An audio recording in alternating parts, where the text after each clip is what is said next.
जैसे यूपीएससी के लिए मैंने तैयारी वगैरह, हाँ हाँ। यूपीएससी वगैरह के लिए मैंने तैयारी की थी, तो सर उसमें जो बेसिक्स वगैरह है सर वो क्लियर है।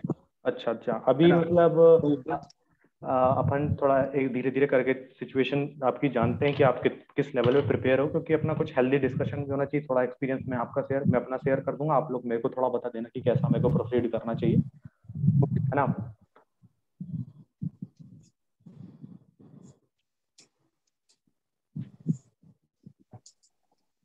अभिषेक, आवाज आ रही है? हाँ सर, आ रही है आवाज, कोई इशू नहीं है। तो बस ये मैं, सर कि जैसे हाँ हाँ, सर पूछे ना। मैं बोल रहा था कि आपका मतलब मेन से रिलेटेड कितना सिलेबस हो रखा है इस वक्त at this moment? Sir mains में जनरली अगर मैं बात करूं तो जैसे पॉलिटी पॉलिटी के बारे में अगर बात करें तो वो है, क्योंकि कमीशंस वगैरह जैसे जो चीजें मर्ज करती हैं जैसे प्रीलिम्स के साथ में, जैसे यूनिट नंबर 10 है प्रीलिम्स का, और हम्म। जैसे जीएस का पेपर नंबर 2 में कमीशंस वगैरह उसने डाला हुआ है, तो हाँ, मतलब वो आपका लगभग मतलब पॉलिटी। बिखरा बिखरा सा तैयार है, अगर देखा जाए तो ऐसा फोकस्ड बिल्कुल वाला मेंस बिल्कुल। नहीं है। और अनिकेत, आपके हाँ साथ क्या हाँ। सिचुएशन है? सर मेरा भी स्कैटर्ड है, हिस्ट्री ज्योग्राफी ऑलमोस्ट कंप्लीट हो चुका है। Okay okay. मैंने एक चीज नोटिस करा, मतलब देखो यार, मेरा मतलब मेंस तो अच्छे से ही तैयार था, मतलब अगर इस बार मैं अगर प्री दे देता तो आई वाज कॉन्फिडेंट कि मेंस तो मैं अच्छा कर सकता हूँ। मतलब अभी भी मैं मेंस को लेके कॉन्फिडेंट हूँ एज कम्पेयर टू प्रीलिम्स। मतलब प्रीलिम्स तो मेरा लिखना नहीं है तो थोड़ा और डरा हुआ हूँ मैं। बट मतलब अगर आप मेरे से पूछो कि आपकी स्ट्रेंथ क्या है, तो मैं बोलूंगा मेरी स्ट्रेंथ मेंस है एज कम्पेयर टू प्रीलिम्स। आप लोग का भी होगा ऐसा ओके कुछ सर। ना कुछ तो, कि यार मतलब हम प्री निकाल सकते हैं, मेंस नहीं निकाल सकते, ऐसा जो भी रहता है हर किसी का अलग अलग रहता है। तो मतलब मैं आप लोगों को अगर थोड़ा सजेस्ट करूं तो सबसे पहली बात तो अभी जून के फर्स्ट वीक तक तो प्रीलिम्स ही पढ़ो, क्योंकि अनसर्टेनिटी है यार।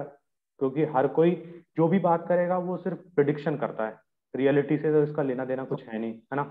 तो बट फिर भी कि अपन जैसे मैं भी किसी से पूछता हूँ अगर, तो अभी मेरे लिए अगर बोलोगे आपके लिए तीनों स्टेज में प्रीलिम्स मेंस और इंटरव्यू में आपके लिए सबसे इंपॉर्टेंट क्या है, तो मैं हर किसी को बोलूंगा प्रीलिम्स।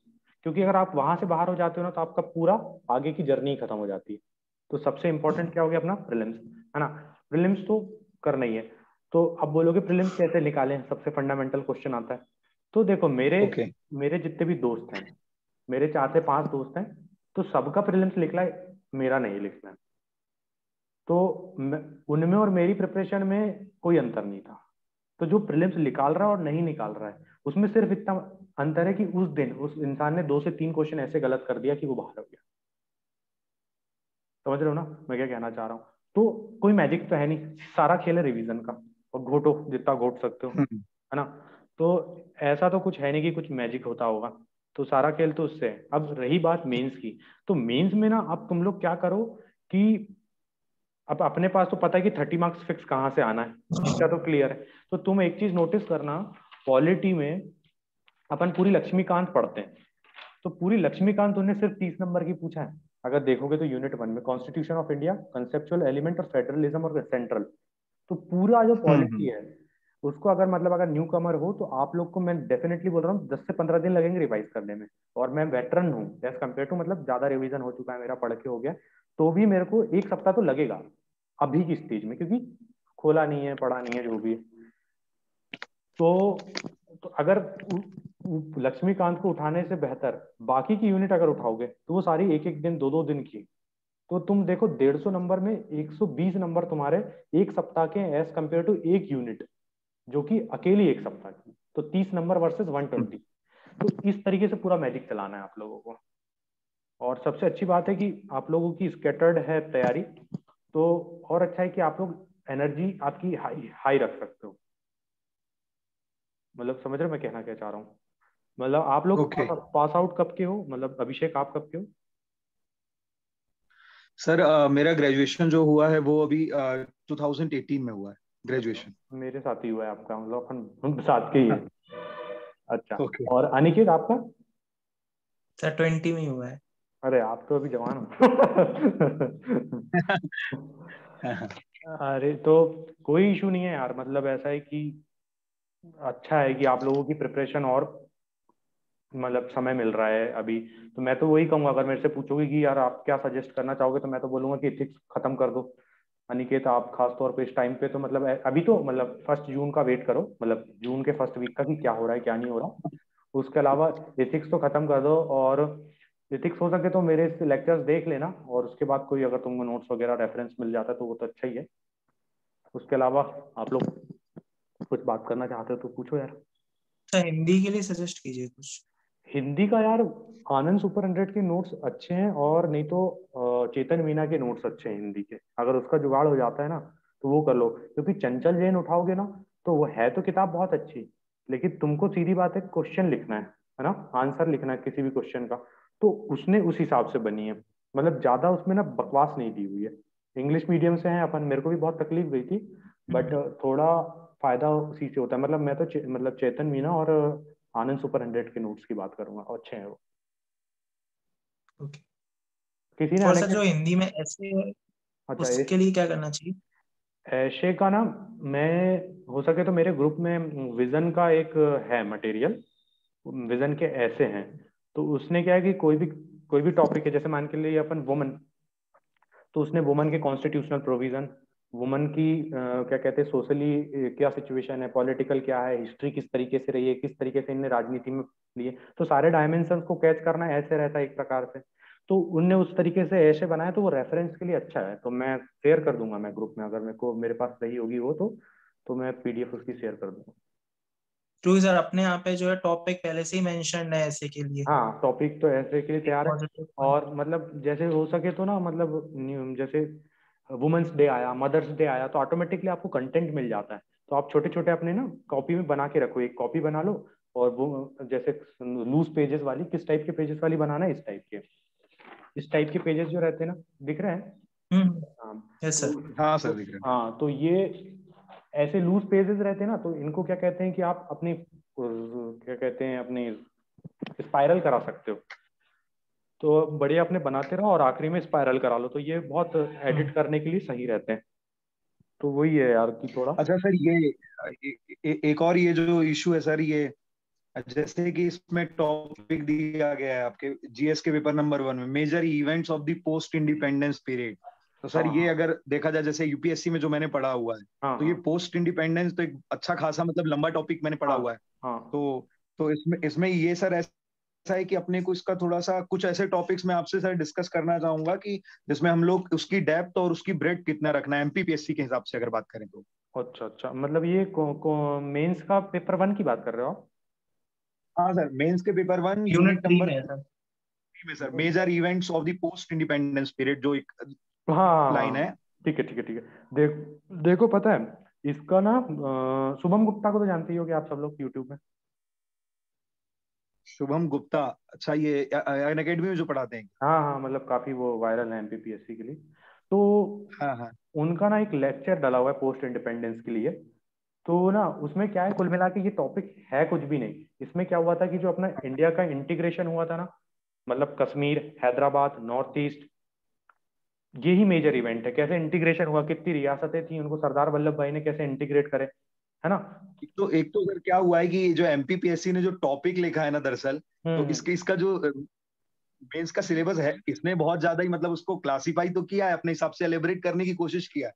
पर कई बार ऐसा लगता है ना कि इसके एलिब्रेशन में ना बहुत उसका थोड़ा सा समझने में प्रॉब्लम चली नहीं, जाती है। अगर क्या देखो, आखिर ये कहना क्या जैसे मतलब ना, अगर यहाँ पे तुम देखोगे, मैं पहली यूनिट से स्टार्ट करता हूँ, है ना। तो यूनिट 1 तो कुल मिला के अपनी एंशियंट इंडिया हो गई टोटल। एंशियंट इंडिया में भी वो भी ठीक है कहाँ सर से, वो। अपनी इंडस वैली सिविलाइजेशन से अपना, वही अपना 720 तक का, है ना। मतलब वो हाँ मिडाइवल का। फिर मुस्लिम इन्वेजन हो गया, तो वो पूरा अपना चले गया ब्रिटिश ब्रिटिश आने से, और सीधे एक क्वेश्चन ही बन गया, impact of British rule on Indian economy and society. ये तो अपना राजीव अग्रहारी की किताब का ही क्वेश्चन है अपने आप में। ये 5 मार्कर और 11 अपने आप में क्वेश्चन हम्म। है ना। ये तो यहाँ पे खत्म हो गया। अब आ जाते हैं अपन, क्या कहते हैं कि यूनिट 3 पे। अगर यूनिट 3 में आप फोकस करोगे अच्छे से, और प्रीवियस ईयर 2014 से 19 तक के क्वेश्चंस का एनालिसिस करोगे, हिस्ट्री का, मॉडर्न इंडिया का, तो उन्होंने कभी भी ये नहीं पूछे हम्म। कि कौन सी कंपनी पहले आई, है ना, यूरोप आए, 10 आए, डेनिश आए, कौन हाँ। पहले आए, या फिर उनसे एसोसिएटेड कोई लीडर नहीं पूछे कि फ्रांसिस दे अल्बरकूक या फिर अल्मीडा वगैरह पूछ लिया हो, है ना। एडवेंट सर, ऐसा कुछ। एडवेंट एडवेंट तक के सवाल ही नहीं पूछा है उन्होंने। हाँ, उन्होंने सिर्फ और सिर्फ क्वेश्चन उठाया है कहाँ से, 1857, और उसके बाद वो ट्राइबल रिवॉल्ट होते वहां से। है ना। और इसमें भी उन्होंने ऐसा स्पेसिफिकली लिखा नहीं है कि उनका इन्वेजन वाली कुछ नहीं, सीधे इम्पैक्ट पूछा है इकोनॉमी में उनका। और उसके बाद अगर यूनिट 3 में उठाओगे तो reaction of Indians against British rule, यानी कुल मिला के 1857 का रिवॉल्ट पूछ रहे हैं वो, है ना। तो इससे ये पता चल जाता है कि हमको पढ़ना तो है वो इन्वेजन वाला पार्ट, क्योंकि क्या पता उनने पूछ ले। ऐसा ऐसा ना हो कि हम प्रीलिम्स में तो पढ़ना ही पड़ेगा, पढ़ते ही हैं अपन, तो उसको इस तरीके से पढ़ लें कि मान के चलिए कभी 3 और 5 भी आएगा तो आंसर बनाने के लिए हम तैयार हैं। लेकिन फोकस हमको किस चीज में करना है, जो लाइन बाय लाइन सिलेबस पे दी है ना। उसके बाद तो सर हाँ हाँ, बोलो आप। नहीं बोलिए ना सर। हाँ तो उसमें वही है कि देखो पीजेंट और ट्राइबल रिवॉल्ट, उसके बाद India first struggle of independence, V D Savarkar साहब ने कहा, ये तो सीधे उनका कोट ही डाल दिए इनने। 1857 हाँ की बात है। हाँ, तो 1857 का क्या political impact, social impact, economical impact, कौन अगेंस्ट था, कौन किन का पार्टिसिपेशन था, कौन नेशनल लीडर था, ये इतनी सी कहानी याद हो गई, मतलब खत्म। 5 भी कर लोगे, 3 भी कर लोगे, 11 भी कर लोगे। उसके बाद अब इंडियन रेनेसां, मतलब सीधी बात है, राजा राम मोहन राय की बात करने लगे। ये पूरे पॉलिटिकल थिंकर आ गए उस टाइम के, किसने क्या क्या करा, बंगाल से होते हुए, पूरे महाराष्ट्र से होते हुए, साउथ इंडिया से होते हुए, नॉर्थ इंडिया पहुंच रहे अपन। फिर उसके बाद स्पेशल रेफरेंस टू एमपी बोल दिया इसने। तो इंडिया में क्या हुआ था उस टाइम, मतलब एमपी में क्या हुआ था, एमपी तो उस टाइम पे ऐसा कुछ स्पेसिफिकली बना नहीं था, लेकिन जो भी उस टाइम पे एसोसिएटेड थे, सेंट्रल इंडिया की बात कर रहे हैं, तो जैसे महाराष्ट्र से अपन एक थे, तो ऐसा कुछ ऐसा पूछेगा नहीं इससे, क्योंकि ये कोई चीज नहीं है। अगर सेंट्रल इंडिया के जो जो पॉलिटिकल थिंकर्स थे उनको याद ही रखना है बस। फिर emergence of India as a Republic, reorganisation of state and formation of Madhya Pradesh. देखो यहाँ पे बहुत ट्रिकी क्वेश्चन कर लिया उसने, सीधे emergence of India as a republic state, मतलब सीधी बात है ये 1919, और गांधी जी की भी एंट्री हो गई है, और गांधी जी की एंट्री से लेके क्विट इंडिया मूवमेंट की बात कर लिया इसने पूरा। ये जो इतनी सी जो लाइन लिखी ना, emergence of India as a Republic रीऑर्गेनाइजेशन, ये कुल मिला के ये पूरा अपना, ये अपना पूरा के पूरा 1990 से 1947 का मॉडर्न इंडिया पूछ लिया। फिर फॉर्मेशन ऑफ मध्य प्रदेश, ये या सर इसमें इसमें अपन ऐसा भी कह सकते हैं, emergence of India as a republic तो शायद ये कॉन्स्टिट्यूशनल डेवलपमेंट्स के बारे में बात कर रहा है। नहीं, यहाँ पे हिस्ट्री से बात है तो ये सिर्फ और सिर्फ इवेंट से एसोसिएटेड बात करेगा, क्योंकि इंडिया इमर्ज हो रहा है तो कैसे होगा, सेट ऑफ इवेंट्स हुए उसके बाद ही तो इमर्ज हुआ है ना। लेकिन इंडिया की कॉन्स्टिट्यूशन की बात करता तो कॉन्स्टिट्यूशन के बारे में वो स्पेसिफिक वर्ड डालते, यहाँ पे इंडिया स्पेसिफिकली इमर्ज हो रहा है ना, तो इंडिया इमर्ज कैसे होगा, फाइट करके ही होगा, सेट ऑफ इवेंट्स के साथ। तो वो पूरा हिस्ट्री से एसोसिएटेड है यहाँ पे। लेकिन जो पर सर उसने रिपब्लिक रिपब्लिक नेशन लिख दिया है, जिसमें सर जैसे कि अगस्त ऑफर है, कैबिनेट मिशन है, क्रिप्स जो मिशन है। हाँ, तो ये पूरे इवेंट्स ही है ना, मिशन है, लेकिन ये इवेंट्स ही है किस चीज के लिए, इंडिया को इंडिपेंडेंट करने के लिए और इंडिया हाँ को हाँ इंडिपेंडेंट बनाने के लिए।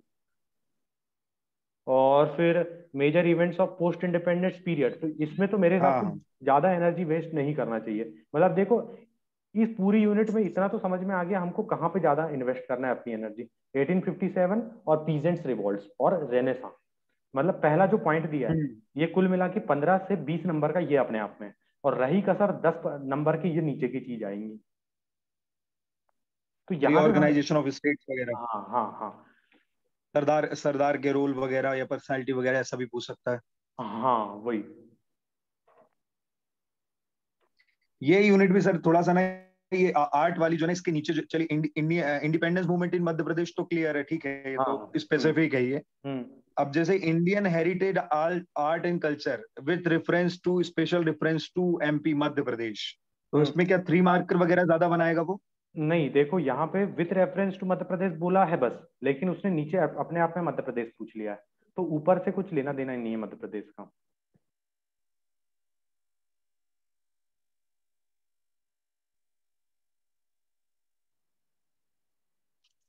आवाज आ रही है सर मेरी? हाँ अभी आ रही है, अभी चले गए थे आप। हाँ हाँ। तो एक मिनट है ना।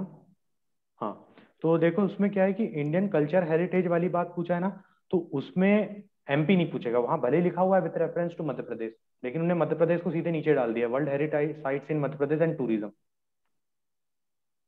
ओके। क्योंकि वो डरा बस रहा है सिलेबस अपने आप को, लेकिन उससे हाँ उससे क्वेश्चन कुछ बन नहीं सकता। क्योंकि देखो अगर इंडिया अपना जो एमपी का जो प्री का पढ़ते हैं अपन कल्चर, वही है पूरा ये मेंस का।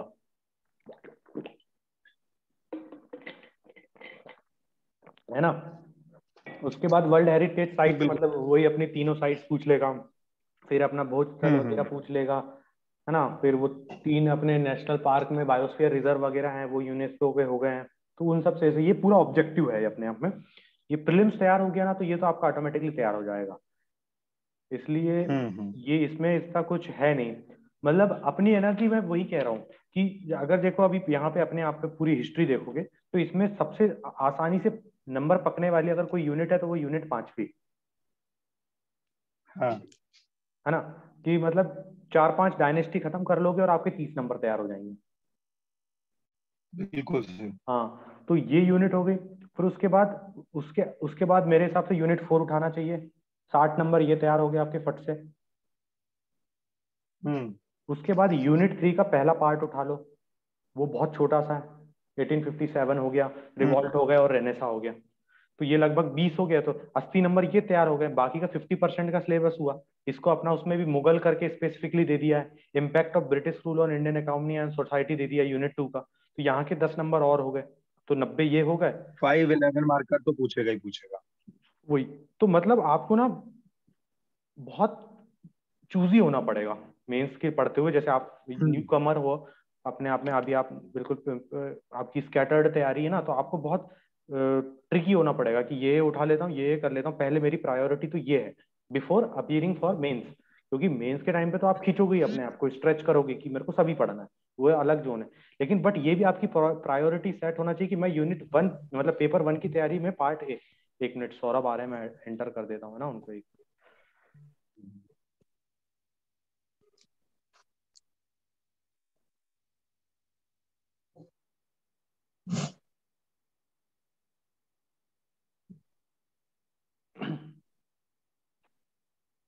हेलो सौरभ।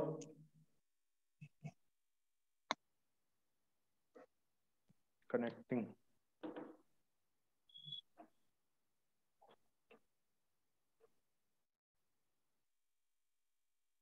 अच्छा सर, ये हो गया कनेक्ट सर वो सौरभ जी?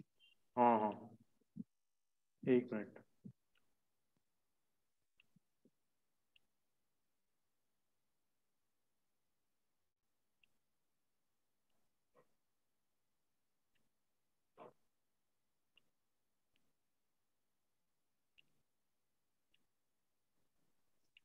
हाँ चलो, उनका कनेक्शन चले गया तो वो चले गए हैं खुद ब खुद ही। तो देखो, अब अगर जैसे मैं अगर तुम्हारी जगह होता इस सिचुएशन में, जैसे मेरी प्रिपरेशन नहीं है, मान के चलो मैं फ्रेशर हूँ, तो मैं सबसे पहले अगर पेपर 1 का पार्ट ए की तैयारी चालू करता, तो यूनिट 4 उठाता पहले, फिर यूनिट 5 मतलब 5 उठाता, फिर 4 उठाता। फिर मतलब क्योंकि देखो आप लोगों ने प्री पढ़ लियो, मतलब आपको कहानी तो पता है, ऐसा भी नहीं हो कि पूरे ब्लैंक ही हो। बस इतना ही कि आपको डायरेक्शन चाहिए, सही डायरेक्शन कि मैं कैसे जाऊंगा। तो यूनिट 5 उठाओ, फिर 4 उठाओ, फिर 3 उठाओ, और फिर 2 और 1 उल्टा पूरा चलो।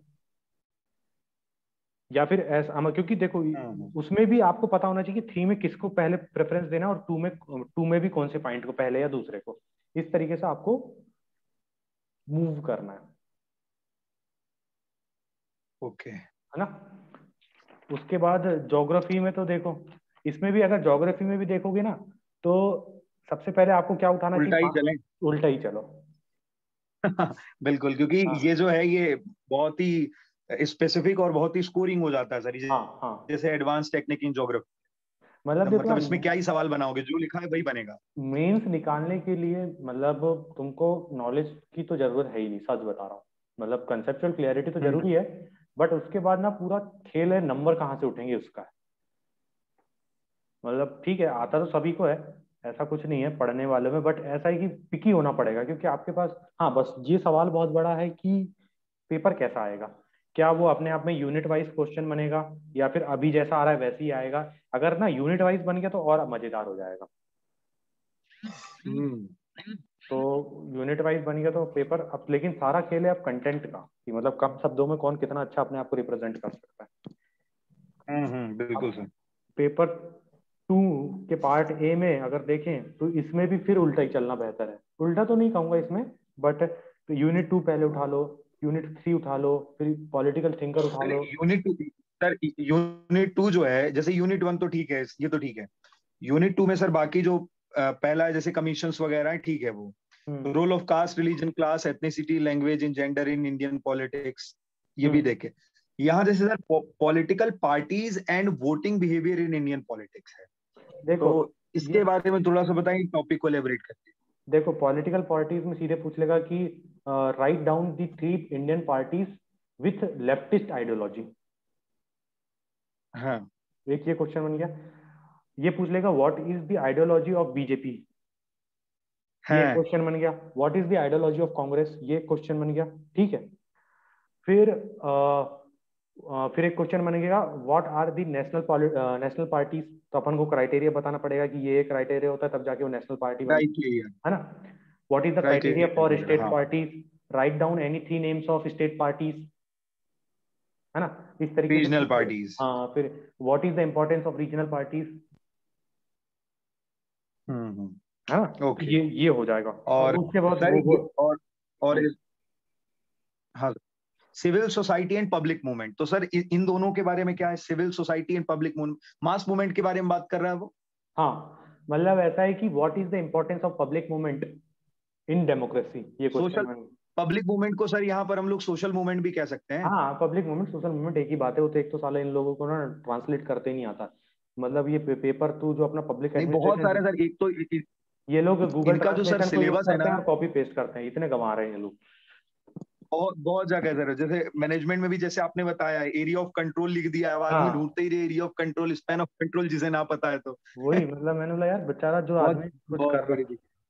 तो वही है कि इसमें अच्छा सर, मतलब। एक और हाँ। उसी के आगे सर है जीएस2 में, हम्म। National integrity and security issues. अब जैसे नेशनल इंटीग्रिटी एंड सिक्योरिटी जैसे यूपीएससी के लिए पढ़ते तो वो तो पूरा इंटरनल सिक्योरिटी है, और एक वो लंबा टॉपिक है। अब इसमें क्या डेप्थ रखें, क्या कितनी ब्रेड तक जाएं, या केवल सिर्फ एक क्वेश्चन बनाए? देखो मतलब इस पे भी फिर डिपेंड करता है कि आपकी प्रिपरेशन किस लेवल की। जैसे मैं अगर आपकी स्टेज पे हूंगा तो मैं सरसरी निगाहों से देख के चलूंगा, क्योंकि मेरे को बाकी चीज भी मैनेज करना है ना। तो जैसे अगर आप लोग इस स्टेज में हो तो मैं अभी ये चीज हम्म, कहूंगा आप लोगों की कि इन सब चीजों में ज्यादा परेशान होने से अच्छा जो चीज सबके लिए अवेलेबल है वो प्रिपेयर कर लेना। क्योंकि अगर आप जब मेंस लिखने जाओगे वहां पे भी तो आपको 90 दिन मिलेंगे ना। तो ये जो छोटी मोटी तुच्छी चीजें हैं, ये क्या होती है कई बार ना, जब मेंस टेस्ट सीरीज लगाते हो आप तो क्वेश्चन आ गया, अपन को तो बना नहीं, अपना तैयार नहीं था, लेकिन टॉपर कॉपी तो शेयर होती है, वहां से कंटेंट बना लो अपना। हमको कितना जाना है, किस तरीके हम्म। से जाना है, क्या 2-4 क्वेश्चन इसके उठा लो कि ऐसे बन सकते हैं और इस तरीके से जाओ। मतलब कई चीजें हैं यहाँ पे अच्छा बहुत सर। छोटी छोटी, अगर तुम परेशान होने बैठोगे तो बहुत सारी चीजें परेशान होने को। लेकिन वही है कि अपन को क्वेश्चन करना है कि हम किस स्टेज में हैं।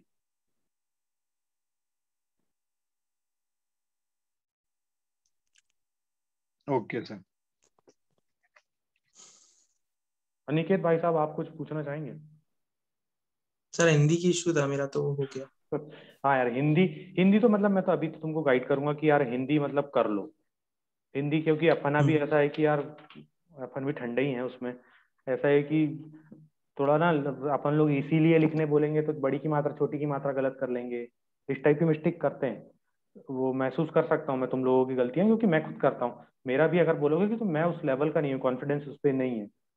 मतलब मेरे साथ वाले जो भैया ही थे हमारे साथ प्रिपरेशन करने थे, वो इंग्लिश मीडियम के, लेकिन उनकी धांसू हिंदी थी। वो 200 में से 140 नंबर ला लेते थे, वो टेंशन देते रहते थे मेरे को कि मैं इतना पीछे हूँ करके।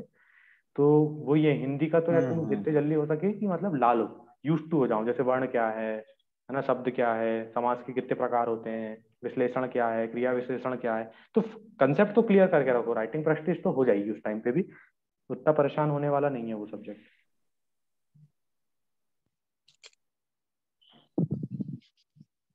सर वो ऐसे ही शेयर कर दीजिएगा। हाँ हाँ, मैं ऐसे का शेयर कर दूंगा।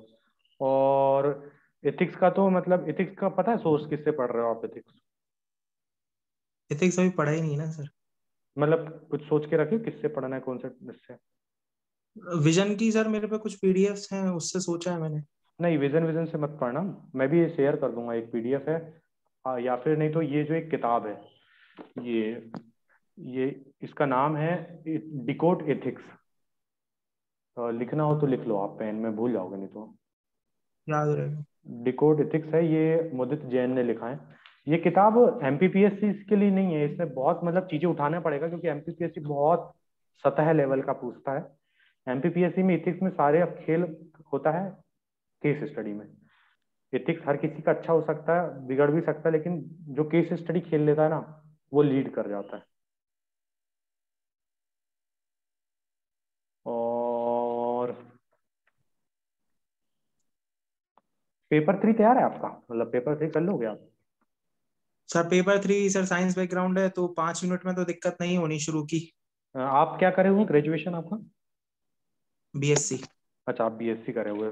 अच्छा, उसके अलावा मतलब देखो, फर्स्ट सेकंड थर्ड तो निपटा दोगे, फोर्थ भी ऐसा है कि बेसिक सी फोर्थ। कंप्यूटर कर लोगे, और फिफ्थ भी कर ही लोगे। छठवीं तो रद्दी सी है, मतलब ऐसा देखा जाता है। बायोलॉजी। हाँ, वो तो मतलब कम्युनिकेबल नॉन कम्युनिकेबल है।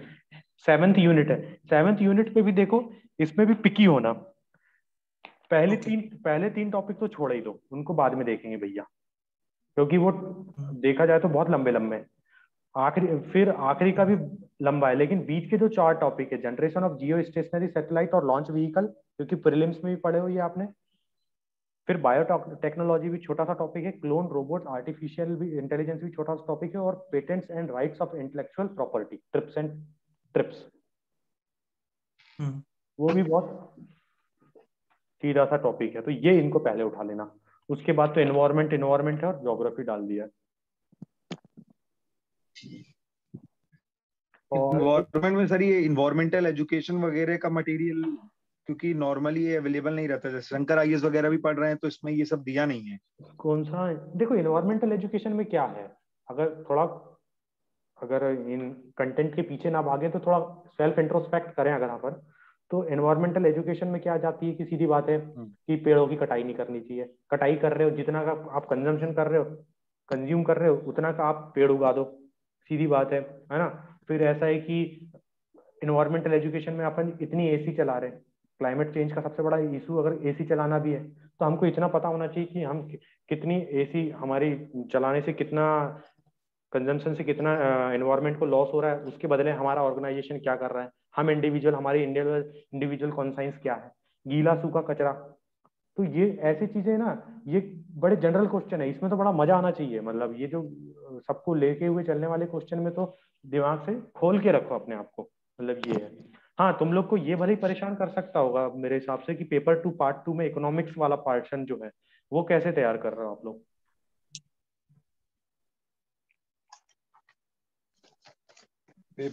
इकोनॉमिक्स सर, ये सर उसमें एमपी वाले में ज्यादा इकोनॉमिक्स प्रॉब्लम है।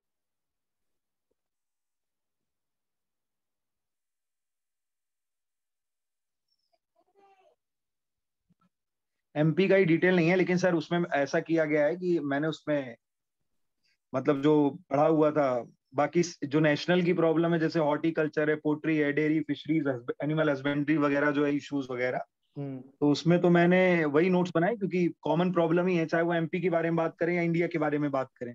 हम्म। शिवम करके आए हमारे साथ, उनको ऐड कर ले रहा हूँ मैं, और उसको अनम्यूट रहा हूँ। हम्म,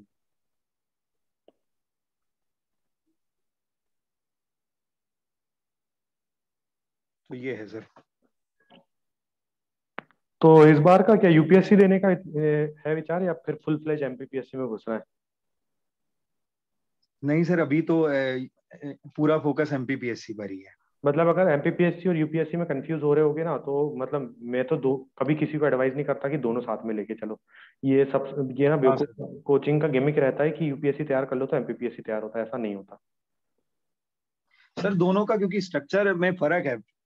मतलब बर्बाद हो जाओगे आप अगर आप हाँ दोनों को लेके चले गए हाँ, ना, बाकी तो मुझे ऐसा लगता है ना कि अगर आप यूपीएससी से एमपीपीएससी में आओगे तो आपको खतरा है, लेकिन अगर आप एमपीपीएससी के बाद यूपीएससी में जाओगे तो ज्यादा मुझे लगता है कि आसानी हो जाती है। सही बात है, क्योंकि आपकी फंडामेंटल्स और छोटी चीजें आप दिमाग में घुसा के रख लेते हो, आपको बस थोड़ा जो इस यूपी स्पेसिफिक है। हाँ शिवम, अगर आपको आवाज आ रही तो आप अनम्यूट कर सकते हैं अपने आप को।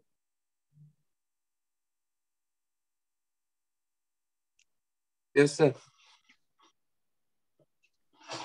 कैमरा ऑन कर लो यार, अच्छा रहेगा, अपन मिलके बात करेंगे।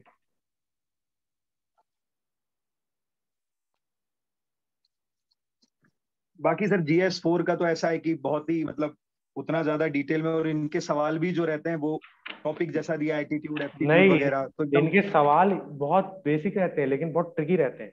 जैसे इस बार का क्वेश्चन आया था डिफाइंड इथिकल गाइडेंस। आप एथिकल गाइडेंस। अब 3 नंबर में मेरे को बताओ आप कैसे करोगे इसको। एथिकल गाइडेंस का मतलब सर मुझे ऐसा लग रहा है कि शायद ये डिटर्मिनेंट्स के बारे में पूछना चाह रहा है क्या? नहीं, वो कॉन्साइंस के बारे में पूछ रहा है, क्योंकि क्वेश्चन मतलब अपना टॉपिक क्या है, conscience as a ethical guidance. हम्म। तो कॉन्साइंस के बारे में पूछा है उसने कुल मिला के। तो इथिकल गाइडेंस को आप कैसे डिफाइन करोगे कि कॉन्साइंस से लेते हुए जाओगे बात को, और फिर एग्जांपल दे दोगे कि कैसे मतलब कनन गोपीनाथन की कॉन्साइंस ने इनको मजबूर करा अपनी क्या कहते हैं पर्सनल वर्सेस प्रोफेशनल वैल्यू के बीच में। उन्होंने अपनी पर्सनल वैल्यूज को चुना जो कि उनकी कॉन्साइंस उनको ले जा रही थी, क्योंकि कॉन्साइंस का काम ही क्या है, राइट वर्सेस रॉन्ग में राइट डायरेक्शन देना, क्योंकि आपको आत्म शांति मिलेगी। तो ऐसे क्वेश्चन रहते हैं। बिल्कुल बिल्कुल। मतलब बहुत कंसेप्चुअल क्लैरिटी होना बहुत जरूरी है। अगर यूपीएससी में कंसेप्चुअल क्लैरिटी नहीं भी है तो आप बचते हुए निकल सकते हो, बट एमपीपीएससी में एथिक्स के साथ ऐसा नहीं है। हम्म। एथिक्स की ये ब्यूटी है। और केस स्टडी बड़ी यूनिक रहती है एमपीपीएससी की एज कम्पेयर टू यूपीएससी। मतलब यूपीएससी और एमपीपीएससी केस स्टडी में कंपेयर करवाऊंगा बोलूंगा और मैं तो भारी हम्म। एमपीपीएससी की रहती है। हम्म। आप उठा के देखना, करने की कोशिश करना। हेलो शिवम, कैसे हो?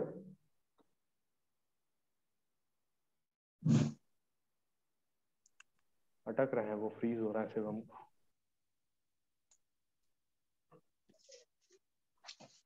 मतलब अभी तो यार फर्स्ट वीक ऑफ जून का वेट करो, कितना पेपर खिंचता है उस हिसाब से अपनी प्रिपरेशन को जोर दो। मतलब देखो, मैं तो खुद बोर हो रहा था कि मतलब क्या। क्या लगता है सर कितने कितने परसेंट लग रहा है कि ये पोस्टपोन्ड होगा, मतलब तो आगे बढ़ना है? मैं तो 100% श्योर हूँ यार कि बढ़ेगा। अब ऐसा है कि अब मेरा भी कंसाइंस तो यही कहता हाँ, है। क्योंकि देखो, मतलब मैं ऐसा सोचता हूँ कि देखो, कोचिंग वालों का काम होता है डराना। मैं तुमको डराऊंगा नहीं कि देखो हम्म। एग्जाम आ गई, एग्जाम आ गई। तो तुम मेरा कोर्स कैसे लोगे, तुम मेरी वीडियोस कैसे देखोगे? अभी अभी जो है वही चल रहा है, पूरे टेलीग्राम ग्रुप में केवल यही बोला जा रहा है, एमपीपीएससी की संभावना है इसलिए फटाफट टेस्ट सीरीज खरीदो। हाँ, तो वो रहता 2500 है। रुपए में खरीद लो, 150 रुपए में पूरी दे रहे हाँ, हैं। वो अपनी जगह सही है, क्योंकि यार उनको भी अपना बिजनेस करना है, सस्टेन करने के लिए तो करना पड़ेगा। बट जिस हिसाब से ग्लोबल सिनारियो है उस हिसाब से तो नामुमकिन है कि अभी हो। हम्म।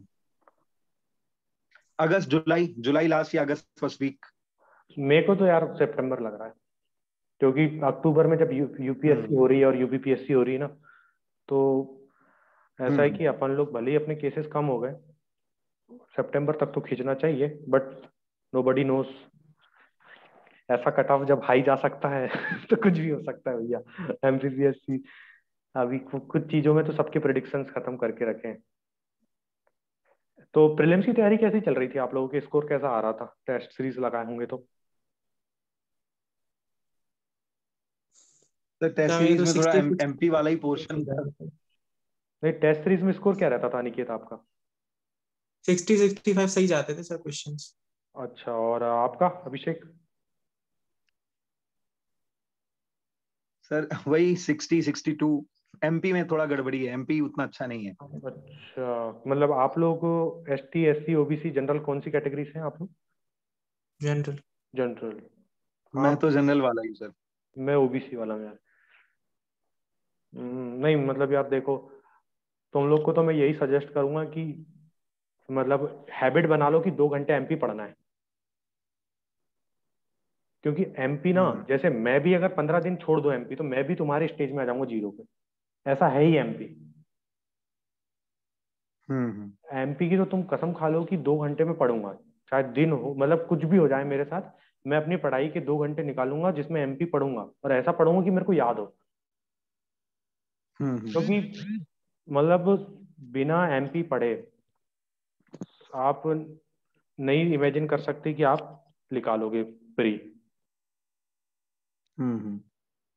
मतलब फिफ्टी जैसे, परसेंट पोर्शन सर उसी का फंस जाता है। हाँ जैसे मतलब मैं टेस्ट सीरीज दिया था महात्मा गांधी की, हम्म। तो पिछले बार भी मैंने टेस्ट दिया था, तो मेरा स्कोर ऐसा था कि पिछले बार हमेशा 65 से 70 तक आता था और बहुत पेपर इजी आ जाता था, तो मैं 70 से 75 जाता था। हम्म। बट मेरा एवरेज स्कोर 68 to 70 रहता था। और फाइनल में भी मेरे 69 ही मार्क्स आए। वो तो इस बार कट ऑफ बूम कर गया, नहीं तो लग नहीं रहा था ओबीसी का कि जाएगा वो। मैं मान के चल रहा था कि मैं तो मेंस लिखूंगा। तो ऐसा है कि, और टेस्ट सीरीज में भी यार महात्मा गांधी की मत चूज करना अगर करोगे तो अगली बार। एक मिनट। तो वही है कि हो सके तो अपना उनकी ठीक रहती है, कौटिल्य की ठीक रहती है। महात्मा गांधी तो यार इस बार बहुत ही अंडरस्टैंड पेपर बनाया था कुछ तो भी, टेस्ट सीरीज में तो मेरे को टेंशन ही देता रहा उसने। तो उतना भी नहीं, प्रीवियस ईयर पेपर का अच्छे से एनालिसिस करो, उनको सॉल्व करो, पता तुम मतलब आपको खुद ब खुद समझ में आएगा। करंट जो सब प्रीलिम्स की यूनिट नंबर 8 है उसमें जो करंट वाला पोर्शन है, तो वो भी बड़ा, उसका भी नहीं समझ में आ रहा कि कहाँ से कैसे क्या करें उसको। कोई भी एक मैगजीन ले लो, ऐसा कुछ नहीं है उसमें। एमपी की कोई भी एक मैगजीन ले लो, तथ्यवान ले लो या फिर वो ले लो अपनी निर्माण की। और इंटरनेशनल मतलब अपने नेशनल इंटरनेशनल करंट अफेयर के लिए वो वो उसमें भी कोई भी मैगजीन ले लो, स्पीडी ले लो, मैं तो स्पीडी लेके रखा हुआ हूँ। हेलो शिवम, कैसे हो? Yes sir. सर थोड़ा सा डिस्कनेक्ट हो गया था। हाँ कोई बात नहीं। सर कहाँ मैं से? अभी मतलब सर मैं सीधी से हूँ, अच्छा, बट जबलपुर से जेईसी से भी इंजीनियरिंग कर रहा हूँ। कर ही रहे हो अभी आप? यस सर, अभी कर ही रहा हूँ। अरे बाप रे। तो तो सर मैंने जनवरी से, कौन से ईयर में हो? सर अभी तो मैं थर्ड ईयर में हूँ, बट सर एमपी भोज होता है जो हाँ ओपन यूनिवर्सिटी, हाँ हाँ तो सर मैंने उससे भी प्राइवेट मेंबरशिप ली है, मतलब कॉलेज कर रहा हूँ। हाँ तो हाँ उससे बीएससी का मेरा ये लास्ट ईयर है। तो हाँ। अभी मैंने प्री के लिए भी फॉर्म भरा था, वही अप्रैल वाला। आप तो इंजीनियरिंग मतलब कौन सी ब्रांच से कर रहे हो? सर मैकेनिकल है वो। मैकेनिकल, जेईसी का तो अच्छा है। Yes sir. हाँ जेईसी का अच्छा है। प्लेसमेंट आएगा तो प्लेसमेंट पे ही फोकस कर लेना यार, मतलब सीनियर हूँ तो गाइड कर रहा अभी हूँ। तो सर अभी क्या है ना, प्लेसमेंट का तो अब पिछले साल भी कोई कंपनी आई नहीं थी इतनी। क्या नहीं। होता है, सीएसआईटी का ज्यादा स्कोप रहता है। नहीं मतलब मेरा तो मतलब मेरी एक वीडियो भी बनी होगी कि एमपीपीएससी तैयारी करने से पहले ये वीडियो जरूर देखें। तो उसमें यस मेरा, सर। उसमें उसको देखना एक बार, उसमें मैंने थोड़ा फोकस करा है कि यार मतलब जैसे कोई भी न्यू कमर आ रहे हैं ना, तो मैं तो उनको, देखा है मैंने सर वो वीडियो। हाँ हाँ, तो उसमें तुमको पता चल गया होगा कि मैं कहना क्या चाह रहा हूँ। क्योंकि हाँ बात तुम तो देख ही रहे हो 2018 से एमपीपीएससी का हाल क्या है। मतलब मैं खुद यस 18 का पास आउट हूँ, कंप्यूटर साइंस से ही है। तो सर। मैं कहाँ से हो आप मतलब? मैं सिवनी डिस्ट्रिक्ट से हूँ यार। अच्छा, और सर हाँ, कॉलेज? मेरा आईपीएस था, इंदौर, आईएएस आईपीएस। ठीक है। आईएएस। हाँ, तो हम लोग खुद ऐसा था कि यार 2 अटेम्प्ट देंगे सोचे थे अच्छे से, और उसके बाद यस सर। लग जाएंगे अपने, मतलब एग्जाम निकाल ही लेंगे, इतना कॉन्फिडेंट था। बट एग्जाम ही नहीं हुआ। फिर इस बार तो दिया था मैंने, तो मेरा प्रीलिम्स नहीं निकला था, 69 ही मार्क्स थे मेरे। तो यस 3 मार्क्स से रह गया था। तो इसलिए मतलब मेरा ऐसा है कि अभी जितने भी नए लड़के आ रहे हैं ना, उनको जैसे प्रिपेयर यस सर। प्रिपेयर करो, बैकएंड में रखो ये यस सर। ड्रीम को। इसको मैं बोल नहीं रहा हूँ क्विट मत करो, ठीक है, हर किसी को लगता है कि हमारा निश ये है, हमको इधर जाना है। बट हम्म। अपनी स्किल्स को मजबूत करो, क्योंकि यार तुम भी देख रहे हो सिचुएशन कैसी गंदी सी हो रही है, तो अपने तो हाथ में। सर अभी क्या है, प्रीलिम्स का जो जून का है वो होगा कि नहीं होगा? अभी एक तो ये था, अभी मेंस पढ़ रहा था मैं, भाई ये तो और फिर भगवान भी नहीं सुनने में जानता। देखो भाई, अभी सिचुएशन इस हिसाब से है कि फर्स्ट वीक ऑफ जून को तो क्लियर हो जाएगा। तो अगर आप खाली अच्छा। हो तो प्रीलिम्स ही पढ़ो तब तक तो। बट डिले होता है तो मेंस पढ़ो। आपका मेंस कुछ तैयार है अभी क्या आप यस उसमें? सर, अभी मैंने पेपर 2 का पार्ट 2 इकोनॉमी और सोशोलॉजी वाला जो सेक्शन है, हाँ हाँ। तो सर उसकी 4 यूनिट हो चुकी है मेरी। और कुछ पोर्शन मैंने हिस्ट्री का, एंशियंट हिस्ट्री भी कर चुका हूँ मैं मेंस की, और पॉलिटी का भी कर चुका है मैंने हम्म, 2 यूनिट। पहली यूनिट जो पूरा मतलब कॉन्स्टिट्यूशन का है और हाई कोर्ट वगैरह है पूरा उस पे, वो भी तो हो चुका है मेरा। कोई कोचिंग वगैरह या फिर सेल्फ? सर क्या था कि अनअकैडमी का एक सब्सक्रिप्शन था मेरे पास, बट मैंने उनसे पढ़ा नहीं कभी। वो हम्म। दोस्त का था, उसने मेरे को फॉरवर्ड कर दिया था। अच्छा अच्छा। तो मतलब मैं अपने से ही पढ़ता हूँ, मतलब नोट्स अपने से ही बनाता हूँ। हाँ, कुछ अगर कंटेंट चाहिए कैसे पढ़ना है, मतलब क्या उसमें है, मतलब सिलेबस डिकोडिंग के लिए कभी कभार उसको देख लेता हूँ। हाँ, वो शुभम बट वैसा गुप्ता नहीं है तो कि काफी पर्टिकुलर उस सही चीज से पढ़ पढ़ाते हैं, रहा हूँ। शुभम गुप्ता से पढ़ लेना, वो काफी सही पढ़ाते हैं। प्लस का हाँ कहते उनकी मतलब देखा है मैंने, वो है पवन चौधरी हो गए। हिंदी पढ़ लेना फट से उनसे। हाँ हिंदी भी अभी देखता हूँ। हाँ अभी हिंदी मतलब तो शुरू नहीं किया, अभी तो यही सब छूटा है। अरे उसका अगर उनका कोर्स उनने तो कंप्लीट करा दिए तो उनकी वहाँ पे पीडीएफ होगी, तो उसकी पीडीएफ शेयर कर देना। हाँ तो अपने ग्रुप में बाकी इंग्लिश मीडियम वाले ज्यादा हैं तो उनका हाँ, फायदा मैं कर होगा। दूंगा। मेरे को आप वो जो हाँ डिस्कशन वाले ग्रुप में मैसेज ड्रॉप कर देना, तो मेरे को पर्सनली आप मेरे हाँ को दे ग्रुप। देना। हाँ मेरे को पर्सनली आप मैसेज करके मेरे को पीडीएफ दे देना, तो मैं बाकी लोगों की हेल्प हो जाएगी। ओके।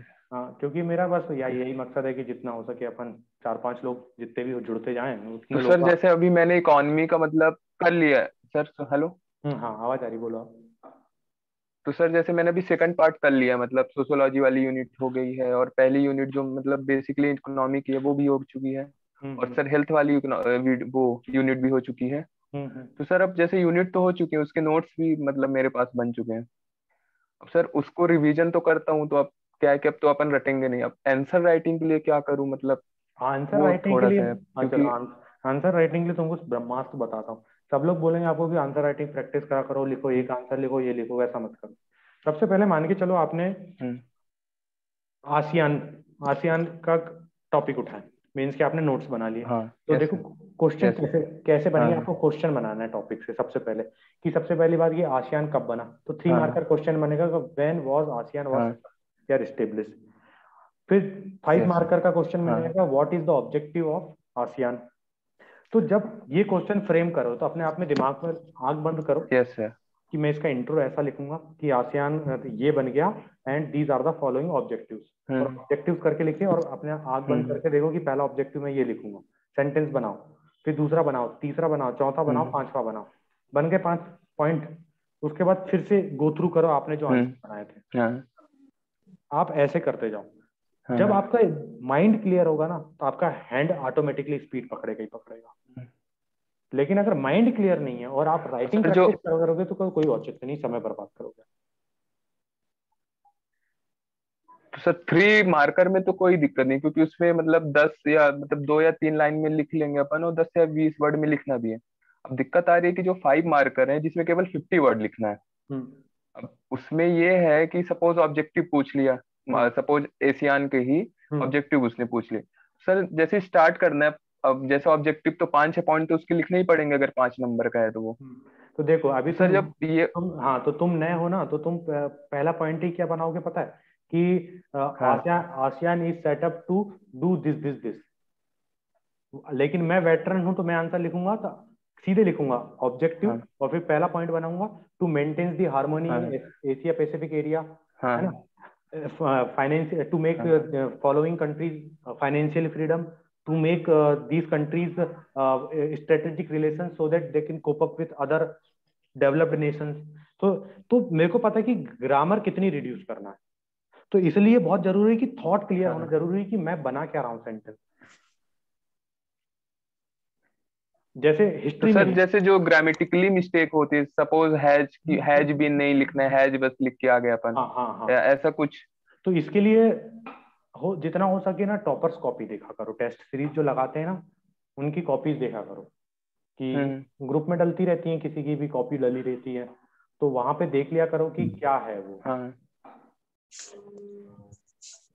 तो हाँ, मतलब देखता हूँ मैं, उसमें बहुत सी ग्रामेटिकली मिस्टेक रहती हैं, ऐसी बात नहीं है, लेकिन क्या ये इफेक्ट पड़ता है मतलब जब कॉपी चेक होंगी। ग्रामेटिकल मिस्टेक से इफेक्ट वाली बात नहीं कह रहा हूँ, क्योंकि हाँ अभी अभी सारा खेल है कि कौन कितने कम शब्दों में इफेक्टिव लिख सकता हाँ हाँ है ना। तुम मेरे हाँ। तुम मेरे सोशियोलॉजी के नोट्स की जो लेक्चर्स बनाए हुए हैं सोशियोलॉजी के, जो मतलब मैं स्कैन करके पढ़ाया हूँ, उसमें देखा है तुम, मैंने, पूरे हाँ देखे हैं उसे। तुम उसमें उनको थोड़ा गौर हाँ से देखना देखे कि हैं मैं मैंने कितना पूरे। कम स्पेसिफिक लिखा हुआ हूँ। समझ में आ रहा है और लेकिन लिखा बहुत कम कम सा, हम्म ज्यादा नहीं लिखा मैंने कचरा हम्म।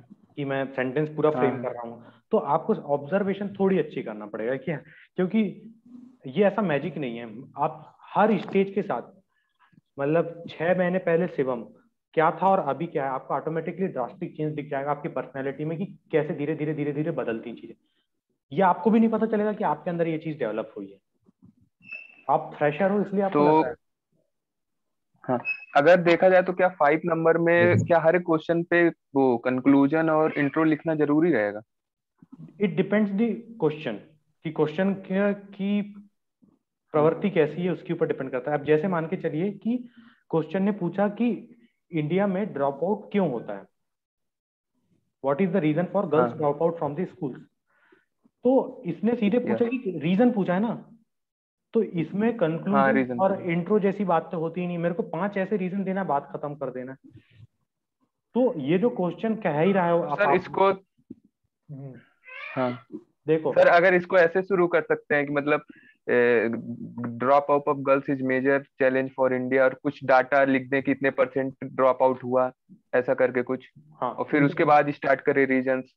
हाँ, तो ऐसा लिख सकते हो कि अकॉर्डिंग टू NSO रिपोर्ट या CSO रिपोर्ट, मतलब NSO ही करता है वो तो अपना, कि क्या कहते हैं कि तो उसके हिसाब से कि इंडिया में इतना इतना X% girls drop out ratio है, and these are the following reasons, या फिर सीधे एक वर्ड लिख दो रीजन और उसके ऊपर डब्बा बना दो रीजन 1 2 3 4 पॉइंट्स। और एक अगर कंक्लूड कर रहे हो, राइटिंग छोटी है आपकी, जैसे मेरी राइटिंग बढ़ी जाती है, तो मैं डिपेंड करता है कि क्वेश्चन में मैं कितना आगे तक गया, अगर नहीं गया तो उस हिसाब से मैं सीधे के सीधे वहां पे कंक्लूड कर देता हूँ कि इस चीज को खत्म करने के लिए सरकार की ये स्कीम चल रही है। यस, और मेरे क्वेश्चन के ऊपर होता है, ये कई चीजें होते हैं, जजमेंट्स आपको इंस्टेंट लेने पड़ते हैं, बहुत सारी चीजों में आप बना के रख सकते हो फ्रेम्स, लेकिन जो डायनामिक चीज है उस पर आप बना नहीं सकते। Yes sir. अब सर अभी तो अब फिर से ये सिचुएशन आ गई कि प्री का पढ़े कि मेंस का पढ़े। अभी तक तो मेरा मेंस भी पूरा मतलब 10-15% ही कंप्लीट हुआ है एक तरीके से देखा जाए तो। हाँ, मतलब देखो, अगर कोई भी प्रिपेयर करता है तो उसको तो सबसे पहले मैं सजेस्ट करता ही हूँ कि मेंस उठाओ पहले, बट लेकिन आप इम्पोर्टेंस अगर बोलोगे किसको सबसे ज्यादा देते हो, तो मेरे हिसाब से तो प्रीलिम्स है, क्योंकि प्रीलिम्स निकलना बहुत जरूरी है। जैसे मेरे को खुद पता है कि मेरा प्रीलिम्स नहीं निकला है ना, तो मेरे को डर है बहुत ज्यादा, एक प्रकार से मैं डर गया हूँ। तो पहला अटेम्प्ट मेरे प्री निकालना ना बहुत जरूरी है, बड़ा अच्छा कॉन्फिडेंस आता है कि हाँ प्रीलिम्स तो निकल जाता है यार। अगर प्री के रिलेटेड देखा जाए तो मैंने एमपी का पूरा पोर्शन एक तरीके से कवर कर लिया है, मतलब टेस्ट ऐसा नहीं है वगैरह कि दिए कुछ थे? छूटा उस पे। टेस्ट वगैरह दिए थे आपने? हाँ, टेस्ट वगैरह दिए थे आपने? हाँ टेस्ट वगैरह जैसे अभी मैं 2-4 टेस्ट ऑनलाइन ही, जैसे उसके पा जाता था, क्या बोलते आकार के पा जाता था ऐसे ही टेलीग्राम में। और क्या रक्षा एकेडमी के हो गए, और इसके गुरुजी एग्जाम गुरुजी के हो गए। तो देखा जाए तो अगर 100 क्वेश्चन में पहले अटेम्प्ट में मैं 55 या 60 के आसपास उसको मतलब अटेम्प्ट कर सकता था, मतलब जो मेरे से बनते थे। और मतलब तो उसमें से अगर तो आपका स्कोर कितना जाता था, मतलब ओवरऑल? अगर ओवरऑल स्कोर देखा जाए तो 60-62 समथिंग ऐसा। कभी अगर हार्ड पेपर है 55-65, मतलब 60 की रेंज में। नहीं देखो, यहाँ पे अपन मतलब अभिषेक है, अनिकेत है और आप भी हो, तीनों की सिचुएशन एक जैसी है कि सबका मतलब मेंस बाइफरकेटेड टाइप का है। तो मतलब मेरा सजेशन तो यही रहेगा कि देखो, तुमको 3 महीने ना मिनिमम चाहिए ही रहेगा मेंस अच्छा करने के लिए, 90 दिन का टाइम तो चाहिए ही रहेगा कि नोट्स बना के खत्म करने में। तो अगर मान के चलो, क्या कहते हैं कि एग्जाम एक्सटेंड होता है सितंबर में, मान के चलो चलता है जाता है, तो कोशिश करना कि जून पूरा और जुलाई पूरा, ये 2 महीने पूरा अपना मेंस में पूरा फोकस कर देना, खत्म कर देना कि ये टॉपिक, जैसे हिंदी खत्म करके रख लेना, है ना, अपना एथिक्स खत्म करके रख लेना। ये ऐसे टॉपिक हैं जो आप प्री के साथ नहीं पढ़ोगे, बाकी के टॉपिक ऐसा है कि प्री के साथ पढ़ोगे और उस टाइम उधर 90 दिन अलग से मिलेंगे, तो ये बाकी की चीजें आप रिवाइज कर सकते हो। लेकिन ये ऐसी चीजें बिल्कुल नहीं पढ़ोगे ना उस टाइम पे, तो आप लोग के हाथ पर डिले हो जाएंगे। तो एथिक्स, हिंदी, और फिर जो न्यू टॉपिक्स है जैसे सोशियोलॉजी, पब्लिक एडमिनिस्ट्रेशन जो जुड़ा हुआ है, जो प्री में नहीं पढ़ोगे उनको खत्म करके रख लेना, मतलब मोर देन 50-60% मेंस इस टाइम पीरियड में कर लेना। लेकिन सर क्या है कि आयोग का जैसे अभी पिछली बार उसने किया था, तो मेरे को तो नहीं लगता कि अब फर्दर पोस्टपोन्ड होगा, मेरे को लगता है कि अभी 20 जून को ही होगा पेपर। देखो, सबका ओपिनियन ही है, मेरा भी ओपिनियन ही है, तुम्हारा भी ओपिनियन है, सबका ओपिनियन ही है। तो उस हिसाब से कोई चीज क्लियरली कह नहीं सकता कि क्या होगा, बट मेरे को ग्लोबल सिनारियो के हिसाब से ऐसा लग रहा है कि एक्सटेंड होगा। लेकिन अगर मान के चलो नहीं भी होता है, तो यार मेंस में तुम लोग को एफर्ट्स डालने पड़ेंगे। मतलब थोड़ा मैं सच बोल रहा हूँ, थोड़ा तुम लोग को डर भी लग सकता है, लेकिन सच बोलना भी तो जरूरी है यार, कि मैं आइसक्रीम तो नहीं लगा सकता तुम लोग की प्रिपरेशन में हाँ सब कर लोगे, लेकिन ऐसा है कि कोई भी हो यार, जो तुम लोग बिल्कुल फ्रेशर ही जैसे हो, तो तुमको मतलब वो टाइम तो लगेगा मेंस कवर करने में ना, मतलब हो जाता है उस टाइम पे भी हो जाएगा, अगर तुम खींचे ना जम के तो हो जाएगा, ऐसा कुछ नहीं है। लेकिन अगर खेलना है फ्रंट फुट में तो एक बार आपको कवर करना पड़ेगा, तो कोशिश करो कि एक्सटेंट हो जाए। जैसे बहुत टाइम भी लगता है नोट्स बनाने में। जैसे सर कल मैं फैमिली हेल्थ का ही पढ़ रहा था, तो सर उसकी पहले डिफिनीशन लिखना, फिर उसको मतलब क्वेश्चन ढूंढना कैसे क्वेश्चन फ्रेम हो रहे हैं। और एक तो क्या है ना, पूरा कंटेंट मिल भी नहीं पाता है, मतलब आपको ना नेट पे मिल पाएगा ना यूट्यूब पे मिल पाएगा, एक तो इतना सारा है कि कोई कुछ भी बताता है, तो वो अपने से ढूंढना पड़ता है। तो मतलब मेरे को उस छोटे से टॉपिक में 2-2.5 घंटे लग जाते हैं फिर कभी कभी हाँ देखो मेंस उसको में तो, समझने में, लिखने में। हाँ मेंस में तो यार बहुत कम ही कोचिंग है जो सही में जेन्युइन अच्छा काम कर रही है। हाँ थोड़ा मतलब मेरे को थोड़ा बहुत ठीक लगता है, चेतन मीना सही काम करते हैं। बाकी तो यार अगर तुम खुद देखोगे कि जब आता है कितने यूट्यूब चैनल्स अपने कोर्सेज हाँ लेके आते हैं और कितनी धूम मची रहती है, यस और मेंस में पूरा काम ठंडा रहता है, क्योंकि उनको पता है ना कि मार्केट कैसे चलता है। तुम 3 लाख बच्चे की कंपैरिजन में 10,000 हाँ बच्चे को चूज करना है, तो सीधी बात है तुम उस जगह पे जाओगे जहाँ 10 लाख बच्चे 3 लाख बच्चे बैठते हैं, ना कि हाँ 10,000। तो मेंस हाँ में तो ऐसा है कि ज्यादा कोचिंगों पे रिलाई करने से अच्छा सेल्फ में करो। तुम लोग सही कर रहे हो, खुद से ही प्रिपेयर कर रहे हो। मैं भी पूरा खुद से ही प्रिपेयर करा था, मेरे को भी समय लगा था, लेकिन बट मेरे साथ ऐसा था ना कि 2018 के टाइम पे आया था मैं प्रिपेयर करने, एग्जाम ही लेट हुआ था, 20 में हुआ था, तो उस टाइम जो एग्जाम डिले होते जा रहा था उस टाइम पे अच्छा होता जा रहा था कि हम लोग मेंस तैयार करते जा रहे थे अपना। हाँ। तो बस तो सर यही है। जो आपके जो नोट्स थे सोशियोलॉजी के, मतलब जो क्वेश्चन पॉइंटेड थे, मतलब वो हम्म, सही लगा मेरे को। हाँ वैसा तो ही तुमको भी मतलब बनाना है इसके नोट। कोई, हाँ तो उसके लिए कोई मतलब सजेशन आप दोगे या कुछ ऐसा? देखो मैं क्या करता हूँ, मेरे नोट्स ऐसा कुछ नहीं है कि मेरे को कोई बहुत अच्छी कोई चीज किताब मिल गई होगी या फिर कुछ होगी। मैं कोई भी जैसे टॉपिक हाँ पढ़ाने की भी सोचता हूँ या फिर नोट्स बनाने की भी सोचता हूँ, तो उसके पहले मैं कंसेप्ट फोकस करता हूँ। जैसे मैंने सिविलाइजेशन और कल्चर तुमको अंतर बताया, तो मैंने देखना दोनों में एक कीवर्ड बता डाल दिया। मैंने एक को मन बोल दिया और हाँ एक को शरीर बोल दिया। कल्चर आपका मन है, सिविलाइजेशन आपका शरीर है। हाँ तो इससे पता चल गया कि शरीर है। कल्चर के बिना सिविलाइजेशन नहीं, मतलब सिविलाइजेशन नहीं हो सकता, लेकिन सिविलाइजेशन के बिना वाइसे वर्षा नहीं हो सकता। मैंने बहुत एक कीवर्ड ठूस के रखा हूँ हर एक चीज के लिए। तो ऐसा आपको करना है, क्योंकि कंटेंट बहुत बड़ा है। आप चीजों को बड़ा या छोटा आपकी प्रिपरेशन के बेसिस पे कर सकते हो, लेकिन आपको कंसेप्चुअल बिल्डिंग बहुत जरूरी होती है। तो जैसे मैं कुछ भी चीज पढ़ाता हूँ उससे पहले मैं खुद से क्वेश्चन करता हूँ कि यार कल्चर है तो क्या है, सिविलाइजेशन है तो क्या है। तो कल्चर था तो या सिविलाइजेशन की जरूरत क्यों पड़ी, सिविलाइजेशन आ गया तो कल्चर क्या रिस्पेक्ट रखता है। तो मैंने कल्चर पढ़ा दिया, सिविलाइजेशन पढ़ा दिया, दोनों के बीच में रिलेशन पढ़ा दिया, दोनों के बीच में डिफरेंस पढ़ा दिया, खत्म। अब क्या बनाएगा क्वेश्चन एमपीपीएससी। यस तो और वही कोचिंग वाले क्या कर रहे हैं पता है, सोशोलॉजी पढ़ाने के लिए, कि सोसाइटी सोशोलॉजी सब्जेक्ट कब आया, सोसाइटी कब बनी। वो पता नहीं क्या क्या पढ़ा। हाँ हाँ है ना। तो मैरिज कोई में, है रिलेशन ही नहीं है उससे। हाँ जब मैरिज में अपन को क्या पूछा उसने, टाइप्स ऑफ मैरिज नहीं पूछा है, उसने पूछा है अपन से हम्म। कि मेथड्स ऑफ मैरिज पूछा है।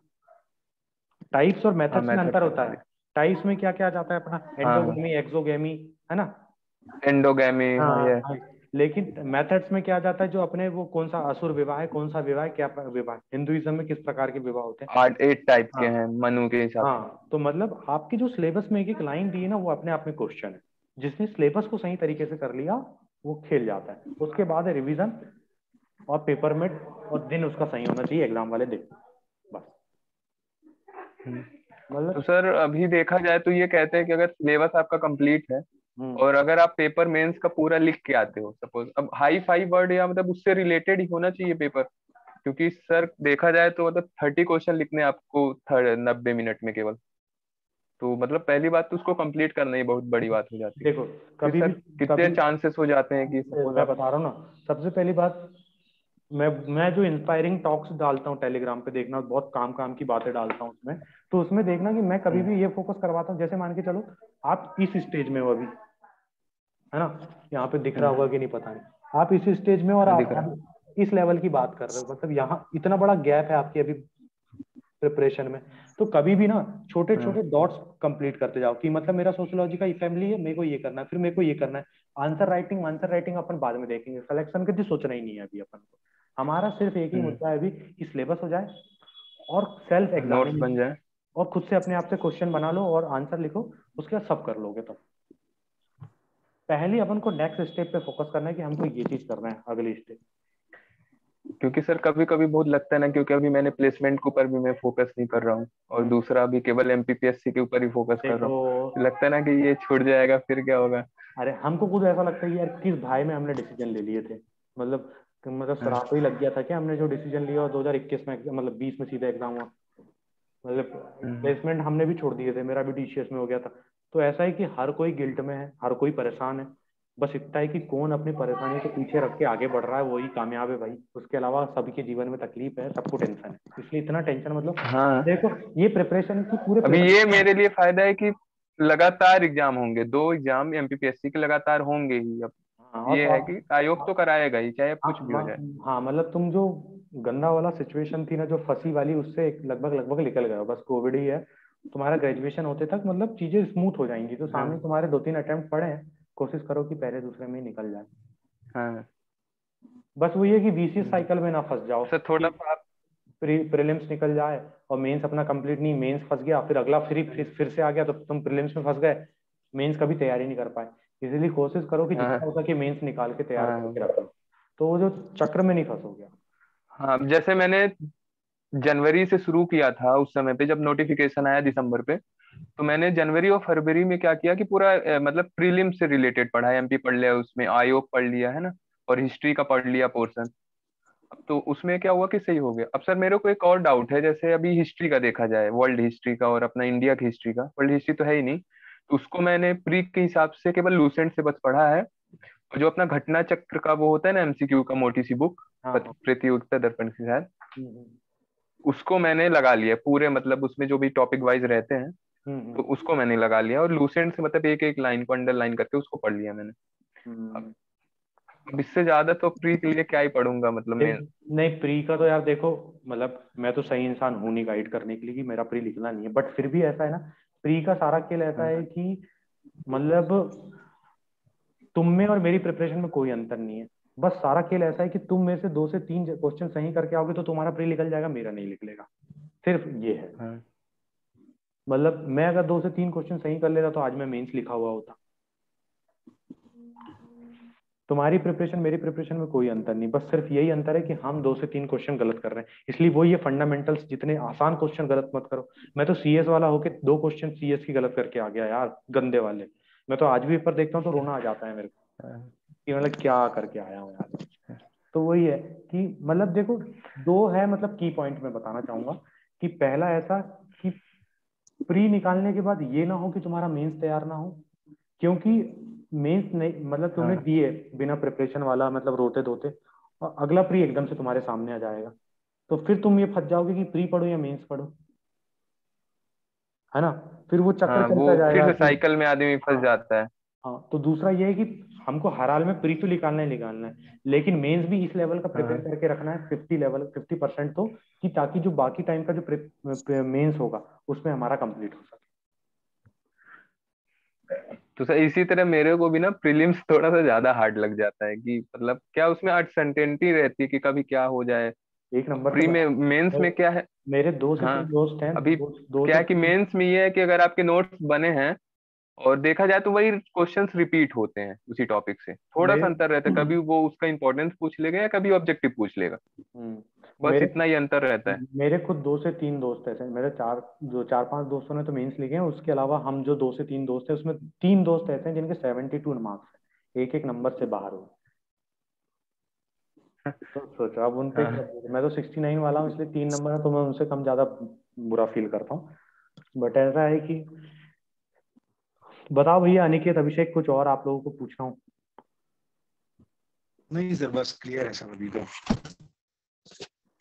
तो ज्यादा लोग तो जुड़े नहीं, आप 3 ही लोग आए। मेरे को लग रहा था पोल डाला था तो 20 लोगों ने वोट करे थे, बाकी भग गए आए कोई नहीं। मैंने तो रिकॉर्ड तो कर लिया हूँ, यूट्यूब में डाल दूंगा। काफी डाउट तो क्लियर करने की कोशिश करा। खाली पीली था यार, मैंने बोला क्या चल रहा है दुनियादारी में, देखते हैं एमपी में लोग बाग कैसी प्रिपेयर कर रहे हैं, इसलिए ऐसी बात कर लिया। कम्युनिटी अपनी अच्छी खासी बन रही है धीरे धीरे धीरे धीरे। बिल्कुल सर। शेयर कर देना यार सर बाकी। एक डाउट और था, हाँ मतलब बोलो। कॉलेज से रिलेटेड। हम्म। सर जैसा अभी देखा जाए तो प्लेसमेंट के सिनेरियो से मेरे कॉलेज में हम्म। मतलब CSIT और इसी का ज्यादातर बोलबाला रहता है। हम्म। और उसमें भी देखा जाए, अब JEC देखा जाए तो मतलब SGS ITS के बाद तो JEC आता है, मतलब MP में देखा जाए तो। बट वहाँ का भी सिनेरियो प्लेसमेंट का उतना ज्यादा सही नहीं है। जैसे मेरी ब्रांच का हो गया, मतलब मैकेनिकल का हो गया, जो मतलब कोर ब्रांच नहीं है, तो उसमें मतलब कंपनी आती नहीं है। कभी एकाक LNT आ गया, रिलायंस कभी पिछला भी, मतलब मेरे सीनियर्स में रिलायंस आ गई थी गलती से, पता नहीं कैसे। अब सर मेरे को क्या है, बोलते हैं कि कोडिंग का, तो सर टेक्निकल फील्ड का मेरे को उतना है नहीं, कोडिंग वगैरह का। अब जैसे मेरे में आती है इन्फोसिस, TCS तो मतलब कोर, विदाउट कोर को बैठने नहीं देती है अपने उस पे, मतलब हम्म। JEC पे। और इन्फोसिस क्या है कि सबको मतलब अलाउ करती है। तो सर जैसे आप CS के हो, तो मेरे को आपसे थोड़ा सा कोडिंग से रिलेटेड था कि मतलब कितने समय, अभी क्या है कि मेरा भी क्या चल रहा है, मई चल रहा है, और प्लेसमेंट में भी यही अक्टूबर नवंबर दिसंबर तक आए। हम्म। जैसे मेरा 7th सेम चालू हो जाएगा, अभी तो 6th सेम का पेपर ही होना है। हम्म। तो सर अगर मैं अभी क्या कोडिंग चालू करूंगा, अभी कोडिंग का मेरे को C भी नहीं आता, अगर सच्ची बोला जाए तो। तो तो अभी मैंने आप, ऐसा नहीं है। वो कोड विथ हैरी करके यूट्यूब चैनल है, हम्म। Code with Harry. तो उनने हाँ हाँ। उसने सही पढ़ाया, तो उसका पाइथन पढ़ लो। पाइथन एक ऐसी लैंग्वेज है जो बहुत आसानी से कोई भी पढ़ सकता है, सीख सकता है। तो मतलब C++ को छोड़ के मतलब सीधे मैं पाइथन से शुरू करूँ? हाँ, पाइथन एक ऐसी लैंग्वेज है कि बहुत इजी है एज कम्पेयर टू सी और C++। तो पाइथन कर हम्म। लोगे ना तो ज़्यादा सही रहेगा। तो मैं तो रिकमेंड करूंगा कि पाइथन उठाओ, जो कि नॉन CS और IT से है, उन लोगों को तो पाइथन सीखना बहुत आसान है। तो पाइथन उठाना, यस सर। पाइथन सही रहेगा। सर आप किस किस इंटरव्यू पे बैठे थे, मतलब किस किस कंपनी के? नहीं, मेरे तो ऐसा इंटरव्यू में तो बैठा था मैं, कई में तो रिजेक्ट होते जाता था। बट ऐसा था कि फिर हाँ उस टाइम पे क्या था, मैं कॉलेज पे था तो MPPSC का फॉर्म भर के देखा था, बड़ी क्या होती है MPPSC करके। तो हाँ। मैंने खुद से ही पढ़ के देखा, बहुत मजा आया। तो वो कॉलेज टाइम वाले में फिर मेरा मन ही नहीं हुआ कि मैं, जो टाइम मिला था 2 महीने का हमको गैप मिला था, छुट्टी जैसे थी, उसमें मैंने मतलब 30-35 दिन हाँ। MPPSC की बहुत धूम धड़ाके से तैयारी करा। तो मेरा इधर ही मन लग गया, फिर उसके बाद मैं प्लेसमेंट में ही नहीं बैठा, फिर मैं छोड़ ही दिया। इधर ही जाऊंगा करके सोचा, 2 अटेम्प्ट दूंगा अच्छे से, क्योंकि 2000 मतलब जैसे तुम 2 साल 2018 में पास आउट हुआ, तो मैं फ्रेशर तब तक कहलाता हूँ जब तक 2 साल नहीं होते, 2020 तक फ्रेशर कहलाते हैं। उसके बाद जैसे ही हम्म। फिर वो कंपनियां लेना नहीं चाहती, तो मैंने सोचा था जब तक फ्रेशर रह सकते हैं तब तक अपन 2 अटेम्प्ट देंगे और फिर निकल लेंगे। बट ऐसा हुआ नहीं। हम्म। अब यहाँ पे फंसे हैं, तो अब इसी में देना है यार, अच्छे से जो भी देना है। MPPSC और UPSC का थोड़ा है। तो सर जो जैसे अपना प्लेसमेंट का जो प्रोसेस होता है सर, पहले तो एप्टीट्यूड वगैरह वो टेस्ट लेते हैं, मतलब क्वालिफाइंग टाइप का। तो एप्टीट्यूड क्या है कि अपनी मैथ वगैरह सही है तो वो तो हो जाएगा, मतलब ठीक हम्म। ना। जो टेक्निकल राउंड में यही वो कोडिंग वाला चीज फंसता है टेक्निकल राउंड में। देखो, चीटिंग वीटिंग होती होगी तो कर लेना जुगाड़ पानी। नहीं तो कोडिंग का क्या है ना कि मेरे ख्याल से कोडिंग का वो लिखवाते नहीं है, डायरेक्ट HR या टेक्निकल राउंड का जो इंटरव्यू होता है उसमें पूछते हैं वो। अब मतलब मेरा तो ऐसा सजेशन है यार कि अगर तुम्हारा दोस्त भाई लोगों का ग्रुप सही होगा, कनेक्शंस बना लो जिसके साथ बन सकते हैं, हम्म। और जितना मतलब धड़ल्ले से कोशिश कर लो, अगर अपॉर्चुनिटी है जॉब की तो मतलब अपना अभी जब तक रास्ते खोल अब सकते क्या है ना हैं। कि देखा जाए, अभी मेरे बैच में देखा जाए तो अगर 80 का बैच है तो उसमें से 20-30 तो कैट के पीछे भाग रहे हैं, हम्म। 10-20 UPSC के पीछे, और जो बचे वो गेट, और हम्म। मतलब प्लेसमेंट के पीछे तो मे भी कोई नहीं भाग रहा है। और अरे MPPSC का मैं हूँ या एक दो लोग और हैं, हाँ, नहीं MPPSC के अगर पीछे तो देखो कोई भाग भी एम नहीं रहा है। लग रहा है अगर अपन को कि हाँ MPPSC सही है तो लग जाओ इसी में। मतलब मेरा ऐसा रहता है कि जो एकदम से अभी कॉलेज लाइफ में और एक आध साल हुआ है और एकदम से सोचने लगते हैं ना कि हमको PSC निकालना है, मेरा उनके लिए था मकसद वो वीडियो बनाने का।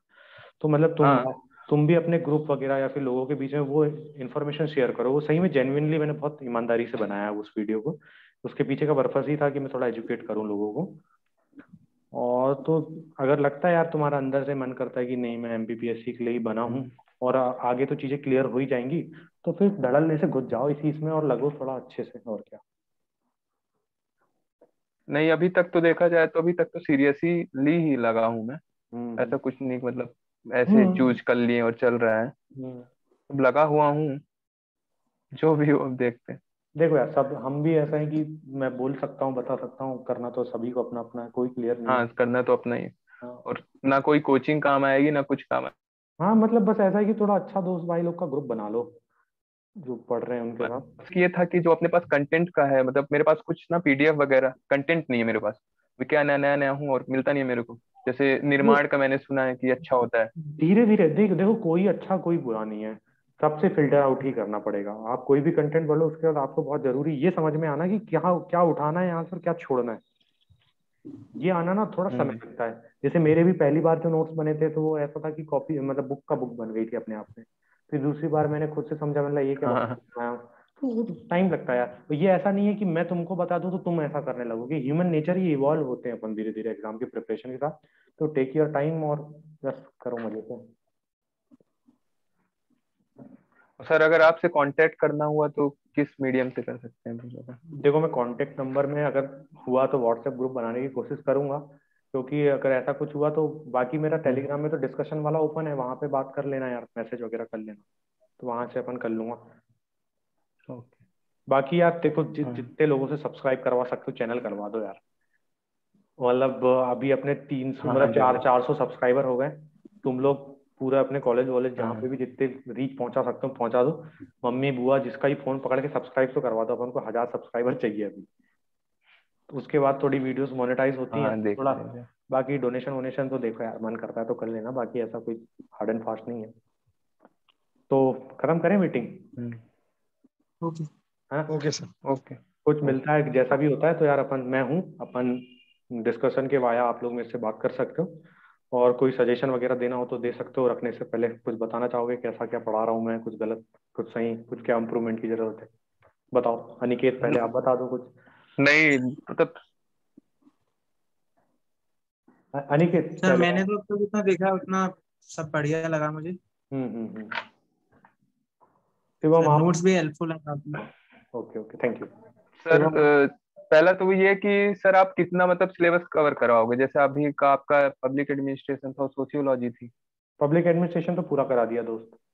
सोशोलॉजी, हाँ। सोशोलॉजी में भी मतलब 2 से 3 चीज बची है, जैसे एक फैमिली कोर्ट बचा हुआ है। और क्या कहते हैं कि एक कौन सा एजुकेशन बोलते हैं जिसको, रिमोट हाँ वो एजुकेशन, थर्ड एक्सटेंशन, यूनिट में। एक्सटेंशन एजुकेशन जिसको प्रसार शिक्षा कहते हैं वो। बाकी के जो टॉपिक है वो हाँ। अपने आप में मतलब कम्युनिटी डेवलपमेंट प्रोग्राम और डेवलप, मतलब ये जो बाकी की चीज है एनजीओ फेनजीओ, ये तो ऐसा है कि सबको मिल जाती है, उसमें कोई है नहीं। सोशोलॉजी में 2 चीज हाँ। कराऊंगा। एथिक्स कोशिश करूंगा कि मैंने जो हम्म। उठाया हूँ पूरा कंप्लीट हो सके। बाकी का तो हम्म। ठीक है। अभिषेक सर आप अगर कुछ सजेशन देना चाहते हैं तो दे दीजिए, मीटिंग एंड करने से पहले, अगर आप सुन रहे होंगे तो। नहीं बिल्कुल सर, सुन रहा हूँ सर। हाँ सजेशन कुछ भी नहीं है सर। बस ऐसे बीच बीच में मीटिंग रख के हम लोग जो है डिस्कशन करते रहेंगे। हाँ, वही इसलिए मतलब अब बाकी लोग तो जुड़े नहीं, जितने भी जुड़े हैं मैंने शायद रिकॉर्ड कर लिया, यूट्यूब में डाल दूंगा शायद, इससे कुछ फायदा हो जाए लोगों का। तो हाँ बाकी सर। यार जितना हो सके बाकी तो कुछ शेयर वेयर कर देना, सब्सक्राइबर बढ़वा दो बस तुम लोग, इतना इतना फेवर कर दो मेरे लिए, यस। ओके है ना। बिल्कुल सर। यस। चलो ठीक है, bye thank bye. You sir. Take care. Thank you. Bye okay bro. Sir. Thank you.